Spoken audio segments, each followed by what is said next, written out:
खबर सामने आ रही है। बीजेपी विधायक दल की हुई बैठक, सीएम मनोहर लाल ने की अध्यक्षता। बैठक में शामिल हुए बीजेपी के सभी विधायक, कई अहम मुद्दों पर हुई चर्चा। तो बड़ी खबर चंडीगढ़ से आपको बता रहे हैं, जहां पर बीजेपी विधायक दल की हुई बैठक, सीएम मनोहर लाल ने की अध्यक्षता। बैठक में शामिल हुए बीजेपी के सभी विधायक, कई अहम मुद्दों पर यहां पर चर्चा हुई है। तो बड़ी खबर आपको चंडीगढ़ से बता रहे हैं, बीजेपी विधायक दल की बैठक हुई है, जिसकी अध्यक्षता मुख्यमंत्री मनोहर लाल ने की और बैठक में बीजेपी के सभी विधायक शामिल हुए और बैठक में कई अहम मुद्दों पर चर्चा की गई।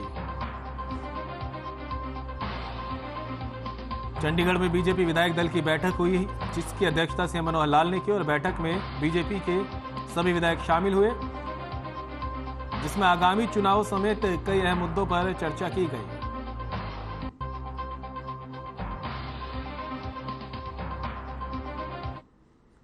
चंडीगढ़ से आपको एक खबर बता रहे हैं, जहां पर बीजेपी विधायक दल की बैठक हुई है। सीएम मनोहर लाल ने बैठक की अध्यक्षता की और बीजेपी के सभी विधायक बैठक में शामिल हुए। कई अहम मुद्दों पर इस दौरान चर्चा की गई।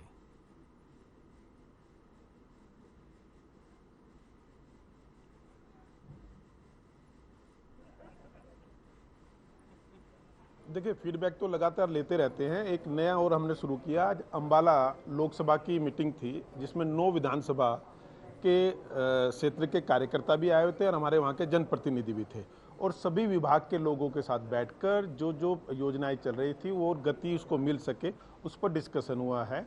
और ऐसे ही विधायकों ने भी यहाँ जो काम बताए हैं, जिनके लिए लगा और गति लाने की आवश्यकता थी, तो हमारे पीएससीएम इसमें थे, अमित अग्रवाल जी इसमें थे, उमाशंकर जी इसमें थे।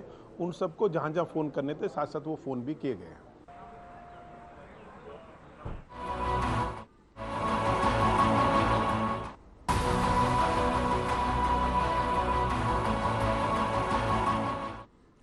प्रदेश में पारिवारिक जमीनों के बंटवारे के झगड़े के निपटान को लेकर मुख्यमंत्री मनोहर लाल ने कानून लेकर आने की बात कही है। सीएम ने कहा कि जल्द ही नया कानून लेकर आएंगे। सीएम ने कहा कि राज्य में 100 गांव ऐसे हैं जिनकी चकबंदी नहीं हुई है, जिसके लिए योजना तैयार की जा रही है। वहीं गुरुग्राम की तर्ज पर अन्य जिलों को भी औद्योगिक और आर्थिक रूप से विकसित करने पर बल दिया जा रहा है। सीएम ने कहा कि आम जनमानस की परेशानी को दूर करना ही राज्य सरकार का मुख्य उद्देश्य है।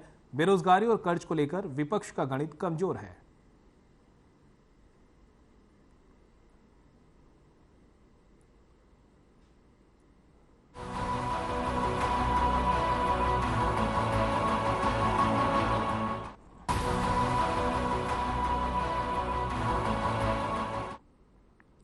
राष्ट्रपति द्रौपदी मुर्मू चंडीगढ़ के दौरे पर हैं। चंडीगढ़ एयरपोर्ट पर पहुंचने पर राज्यपाल बंडारू दत्तात्रेय और गृह मंत्री अनिल विज ने उनका स्वागत किया। तस्वीरें आपको दिखा रहे हैं चंडीगढ़ एयरपोर्ट की है, जहां पर दौरे पर पहुंची राष्ट्रपति द्रौपदी मुर्मू का राज्यपाल बंडारू दत्तात्रेय और गृह मंत्री अनिल विज ने स्वागत किया।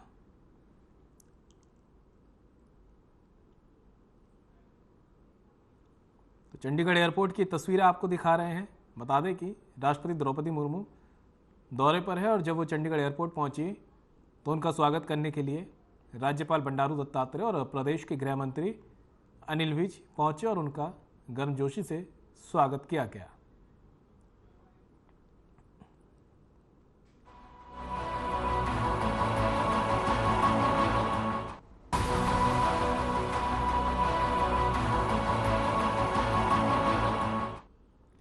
हरियाणा के शिक्षा मंत्री कंवरपाल गुर्जर ने शिक्षा विभाग के अधिकारी और एचडीएफसी बैंक के अधिकारी के साथ प्रेस कॉन्फ्रेंस की।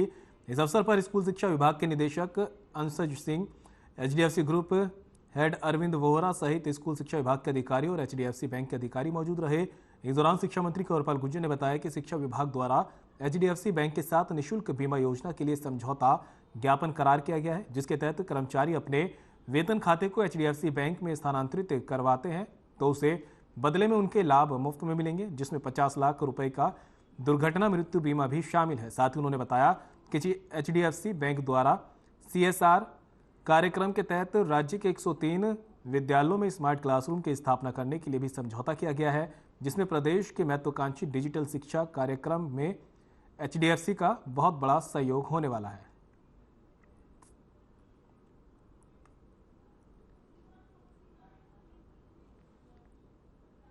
आज एक MOU हमने HDFC के साथ साइन किया है और जिसमें हमारे कर्मचारियों को इस प्रकार की छूट होगी कि अगर वो चाहें तो HDFC में उनकी जो हम सैलरी देते हैं उसके माध्यम से अगर वो लेते हैं तो उनको इसका एक बहुत बड़ा बेनिफिट ये होगा कि अगर किसी कारण से कोई एक्सीडेंट होता है और वो उसकी वजह से हैंडीकैप्ड हो जाते हैं तो ऐसी स्थिति में हमारे कर्मचारी को 50 लाख का बीमा जो है वो निःशुल्क जो है HDFC देगी। और इसी प्रकार से अगर उसकी किसी कारण से डेथ हो जाती है तो उसमें भी 50 लाख का बीमा कवर करेगी HDFC और साथ ही उसके परिवार के जो बच्चे हैं उनकी शिक्षा के लिए 4 लाख रुपए उसके ऊपर खर्च करेगी। और जो कॉन्ट्रैक्ट कर्मचारी हैं हमारे उनके लिए भी अगर वो वहां से अपनी सैलरी लेते हैं तो उसका भी 15 लाख का बीमा जो है वो HDFC निःशुल्क करके हमें देगी, जिससे मैं समझता हूं हमारे कर्मचारियों को काफी उससे लाभ होगा।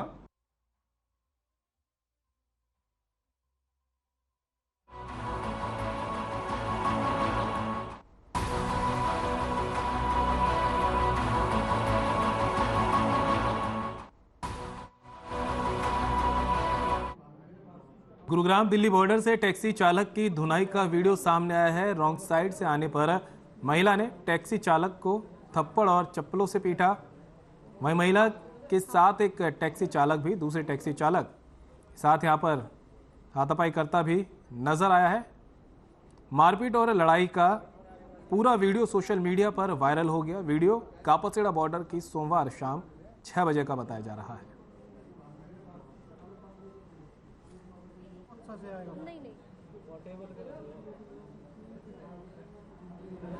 निकल जाती है, फिर हम चक्कर काटते हैं। 20 तारीख 25 तारीख ऐसे निकल गई पिछले साल। मेरा बच्चा बिना एडमिशन के रह गया। अच्छा। और स्कूल में जाओ तो वो लोग कहते हैं कि भाई हमारे पास कोई मेल नहीं आया हुआ है, हम ऐसे बच्चे लेते नहीं है। और यहाँ सर से पूछो कहते हमने मेल भेज रखा है।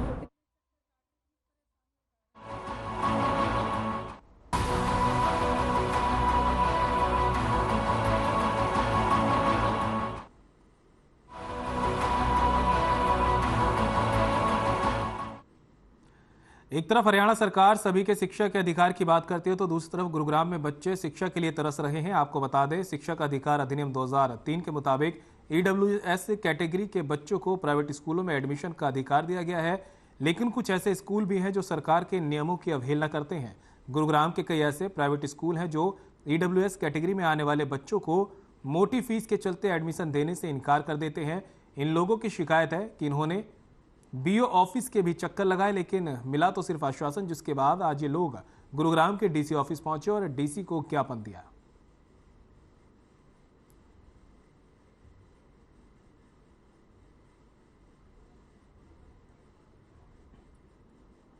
निकल जाती है, फिर हम चक्कर काटते हैं। 20 तारीख 25 तारीख ऐसे निकल गई पिछले साल। मेरा बच्चा बिना एडमिशन के रह गया। अच्छा।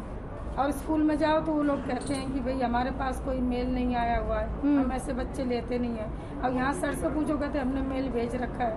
इतने चक्कर काट रहे, इतनी परेशानी उठा रहे हैं। हम इतना कुछ पिछली बार भी यहाँ आए थे, अब की बार हमारी बस यही है गुजारिश, जितने लोग अपना समय खराब कर रहे हैं, अपने बच्चों के लिए परेशानी उठा रहे, तो एडमिशन होने चाहिए। ये समस्या लेके खड़े हुए हैं कि हमारे पास रेट एक्ट 2009 के तहत एक फॉर्म निकले हैं बच्चों के लिए, प्राइवेट स्कूल के लिए, जो कि बच्चों को अपने प्राइवेट स्कूल में किसी में भी एडमिशन करवा सकते हैं। लेकिन हम उन फॉर्म के जरिए अपने बच्चों को वहाँ पे लेके जाते हैं तो वो ना तो हमें एंट्री करने देते हैं, ना ही हमारे फॉर्म एक्सेप्ट कर रहे हैं कि हमारे पास ऐसी कोई एप्लीकेशन नहीं है, ना ही हमारे पास ऐसे कोई ऑर्डर आए हैं कि हम तुम्हारे बच्चों को यहाँ पे एडमिट कर लें। DC साहब ने बोला है कि अभी थोड़ी देर बाद, आधे घंटे बाद हम DO को बुलाएंगे और उनको बोलेंगे आपके एडमिशन होंगे। अभी बोला है उन्होंने, आगे का पता नहीं भाई होते या नहीं होते। हम अभी संतुष्ट नहीं है ना जब तक हमारे बच्चों के एडमिशन नहीं होंगे। स्कूल में जाते हैं, स्कूल वाले भगा देते हैं, भाई हमारे पास कोई ऐसा वो नहीं है। अब बताओ हम करें तो क्या करें। फॉर्म निकाले हुए हैं प्राइवेट स्कूल के लिए, जो फॉर्म हम लेके जा रहे हैं स्कूल में, तो बिल्कुल मना करें स्कूल वाले कि हमारे पास ऐसा कुछ नहीं है, ना कोई हमारे पास कोई ऑर्डर आया है हरियाणा की तरफ से या गवर्नमेंट की तरफ से कहीं से भी। तो उसके लिए फिर हम BO ऑफिस में चक्कर काट रहे हैं 6-7 दिन से। तो वो BO ऑफिस में आए तो सर बोल रहे हैं कि आप है ना अगर स्कूल वाले नहीं ले रहे फॉर्म तो आप स्पीड पोस्ट कर दो, उसके बाद फिर हम देख लेंगे, कार्रवाई करेंगे जो भी अपनी है। डी ऑफिस कहता है कि स्कूल के पास जाओ, जब स्कूल में जाते हैं तो स्कूल के अंदर अधिकतर स्कूल जो है वो हमारे साथ दुर्व्यवहार करते हैं। उनकी जो बोलने की बात है, जो शब्द है उनके, उसके हम आपके सामने वर्णन नहीं कर सकते। एडमिशन की तो बात छोड़ो, वो दुर्व्यवहार करते हैं। तो आज जितने भी सब लोग हैं, हमने माननीय उपायुक्त महोदय के समक्ष अपनी बात को रखा है। ये हमने उनको एक जो है अपनी पीड़ा भी व्यक्त की है शब्दों के माध्यम से, एक शिकायत पत्र के माध्यम से, और हमने कहा है कि हमारे बच्चों को आप एडमिशन दिलाएं। तो उन्होंने कहा है कि मैं अभी आधे घंटे बाद जो यहाँ पर डीओ साहब उनको बुला रहा हूँ और मैं उनसे बात करता हूँ।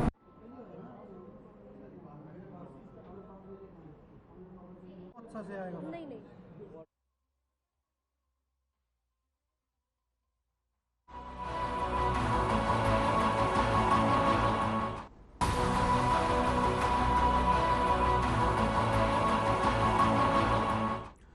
गुरुग्राम दिल्ली बॉर्डर से टैक्सी चालक की पिटाई का वीडियो सामने आया है। रॉन्ग साइड से आने पर महिला ने टैक्सी चालक की थप्पड़ और चप्पलों से पिटाई कर दी। वहीं महिला के साथ एक टैक्सी चालक भी दूसरे टैक्सी चालक को पीटता नजर आया। महिला और लड़ाई का ये पूरा वीडियो सोशल मीडिया पर वायरल हो रहा है। वीडियो कापासेड़ा बॉर्डर का बताया जा रहा है। तो तस्वीरें आप देख सकते हैं गुरुग्राम की है, जहां पर ये लड़ाई का वीडियो सोशल मीडिया पर वायरल हुआ है। बताया जा रहा है कि गुरुग्राम दिल्ली बॉर्डर पर टैक्सी चालक की पिटाई की गई है और रॉन्ग साइड से आने पर महिला ने टैक्सी चालक को थप्पड़ और चप्पलों से पीटा है। किसी ने इसका वीडियो बना लिया जो अब सोशल मीडिया पर वायरल हो रहा है।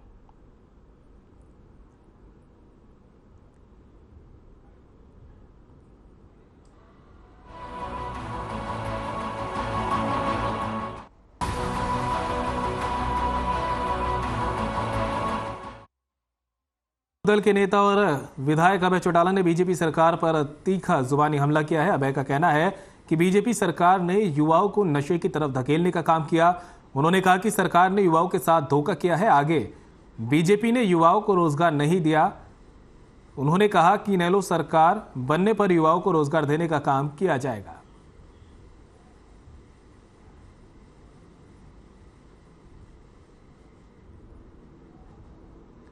बहादुरगढ़ से आपको खबर बता रहे हैं, जहां पर पहुंचे विधायक अभय चौटाला ने सरकार पर जमकर निशाना साधा। सरकार ने युवाओं को नशे की तरफ धकेलने का काम किया है, कहना है अभय सिंह चौटाला का। साथ ही उन्होंने कहा कि सरकार ने युवाओं के साथ धोखा किया है, नौकरी का वादा करके नौकरी नहीं दी, और अब जब प्रदेश में इनेलो की सरकार आएगी तो वे युवाओं को रोजगार देने का काम करेंगे।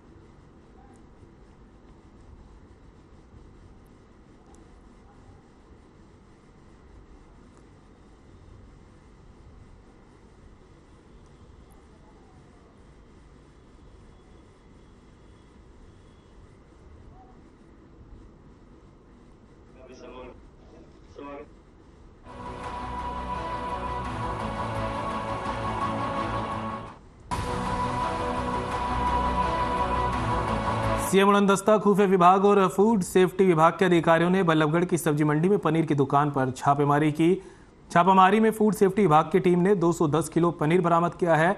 आपको बता दें कि मामला फरीदाबाद के बल्लभगढ़ की सब्जी मंडी का है, जहां सीएम फ्लाइंग ने खुफिया विभाग और फूड सेफ्टी विभाग की मदद से पनीर की दुकान पर छापेमारी की, जहां से 210 किलो पनीर बरामद किया गया। बरामद पनीर को अब जांच के लिए चंडीगढ़ प्रयोगशाला में भेजा गया है।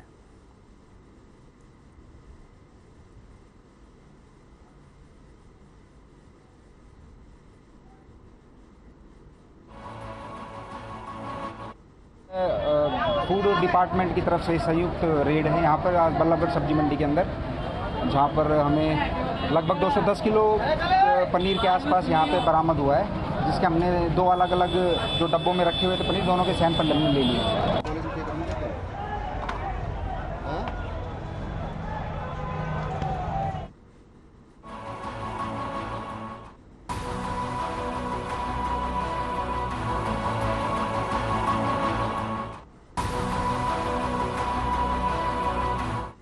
जर्जर सफाई कर्मचारी नगर परिषद कार्यालय पर भूख हड़ताल पर बैठे और अपनी मांगों को मनवाने के लिए सरकार के खिलाफ प्रदर्शन किया। साथ ही मामले पर जानकारी देते हुए बताया कि सरकार द्वारा कच्चे कर्मचारियों को पक्का करने के लिए लेटर जारी किया गया था, लेकिन जिला प्रशासन द्वारा उन कर्मचारियों को आज तक पक्का नहीं किया गया। साथ ही सफाई कर्मचारियों ने कहा कि समय रहते सरकार और प्रशासन जाग जाए, नहीं तो एक भी सफाई कर्मचारी शहर में सफाई नहीं करेगा और जिसका खामियाजा प्रशासन को भी भुगतना पड़ेगा।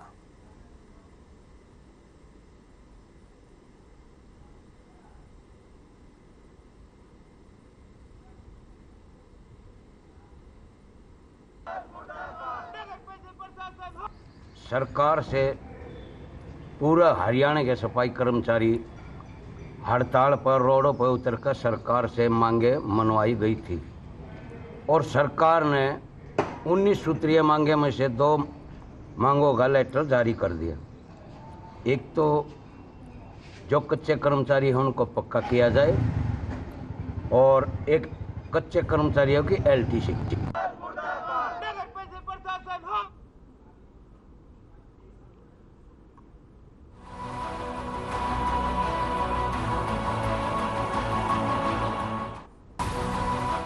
झज्जर में mid day meal worker union की महिला इकट्ठा होकर लघु सचिवालय पहुंची और सरकार के खिलाफ जमकर प्रदर्शन किया और मामले पर जानकारी देते हुए बताया कि सरकार द्वारा महिला कर्मचारियों का वेतन नहीं दिया गया है और कच्चे कर्मचारियों को पक्का भी नहीं किया जा रहा। साथ ही कहा कि mid day meal worker union की महिलाओं में कुछ महिला विंडो भी है।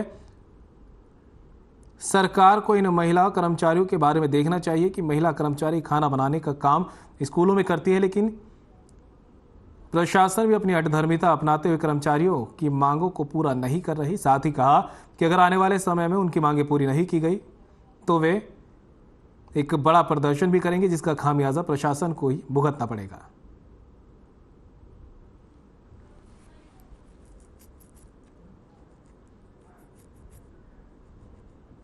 धरने पे इसीलिए बैठे हैं कि हमने 13 अप्रैल को नोटिस दे दिया था सरकार को, यहाँ WDO को, पंचकुला डायरेक्टर को कि हमारी 4 महीने से तनख्वाह नहीं मिल रही। ये 3 जिलों की है जो 4 महीने से नहीं मिल रही और बाकी जिलों में 6-6 महीने से नहीं मिल रही तनख्वाह। और हम बार बार चंडीगढ़ भी जाए आए लेकिन कोई जवाब नहीं दे रही सरकार।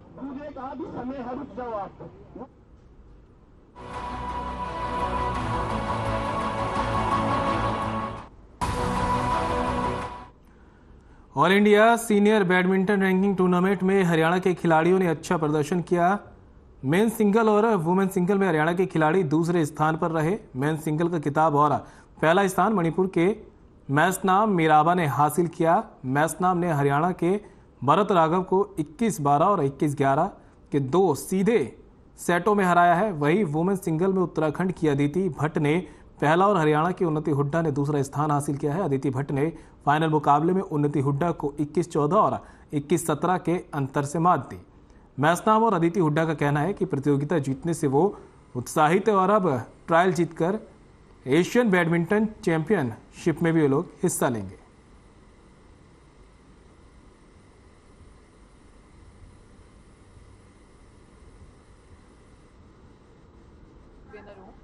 और मैंने अभी तक पोलिश ओपन में सिल्वर मेडल, ईरान में ब्रॉन्ज मेडल, स्लोवाकिया ओपन में गोल्ड मेडल जीता है और ये टूर्नामेंट जीत के काफ़ी खुशी हो रही है क्योंकि ये काफ़ी अच्छा कॉन्फिडेंस बूस्टर है हम लोगों के लिए ऑल इंडिया जीतना, तो काफ़ी अच्छा लग रहा है अभी। एशिया बैडमिंटन चैंपियनशिप होगी सितंबर में है, उसके लिए ये सिलेक्शन टूर्नामेंट, जैसे BI का बड़ा क्लियर कट क्राइटेरिया है कि जो बैडमिंटन वर्ल्ड फेडरेशन में जो मान लिया फर्स्ट 30 रैंक में हो, ठीक है ना, और या फिर ये जो सिलेक्शन टूर्नामेंट है इसमें जो विनर्स हैं उनके बेसिस पे ही टीम का सिलेक्शन होना है एशियन बैडमिंटन चैंपियनशिप के लिए।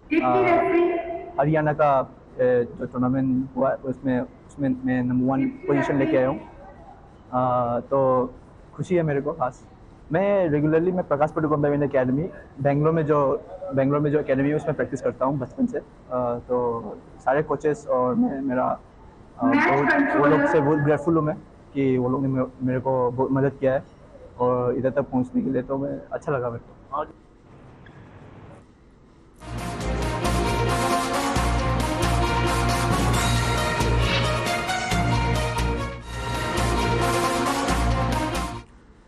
खबर करनाल से है, जहां तरावड़ी की शिवशंकर राइस मिल में हुए दर्दनाक हादसे में अब तक 4 मजदूरों की मौत हो चुकी है। वहीं 20 दर्जन 20 से ज़्यादा मजदूर घायल बताए जा रहे हैं। बता दें 3 मंजिला बिल्डिंग गिरने के बाद राहत और बचाव कार्य किया जा रहा है। आशंका जताई जा रही है कि 4 से 5 मजदूर अभी भी ध्वस्त बिल्डिंग के मलबे में दबे हुए हैं। हादसे के बाद प्रवासी मजदूरों के बीच गुस्सा बढ़ता जा रहा है।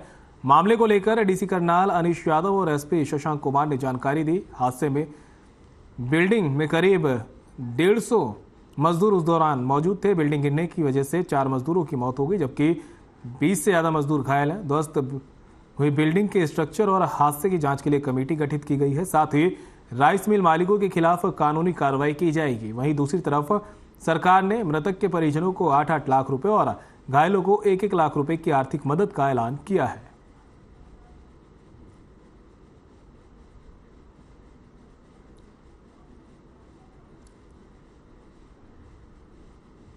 राइस मिल करके एक राइस मिल थी। हमारे पास में सूचना मिली कि रात को 3 बजे के आसपास यहाँ पे एक 3 स्टोरी बिल्डिंग थी, जो कि यहाँ पे जो इनकी लोकल जो लेबर थी वो रहती थी। तो वो जो स्ट्रक्चर है वो कहीं ना कहीं कोलैप्स हुआ है।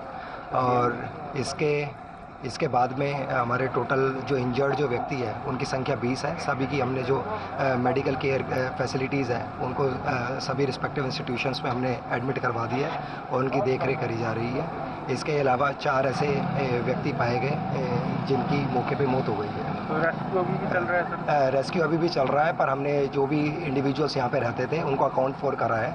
और जो यहाँ पे जो ठेकेदार थे उनके माध्यम से जो हमको सूचना मिली है तो सभी अकाउंट फॉर कर लिए गए हैं। टोटल 24 अफेक्टेड पर्सनस थे। बाकी जो 150 के आसपास टोटल लोग यहाँ पे रहते थे, उसमें से बाकी लोग तो पीछे के जो खिड़कियाँ थी और वहाँ से उन्होंने एस्केप कर लिया टाइमली।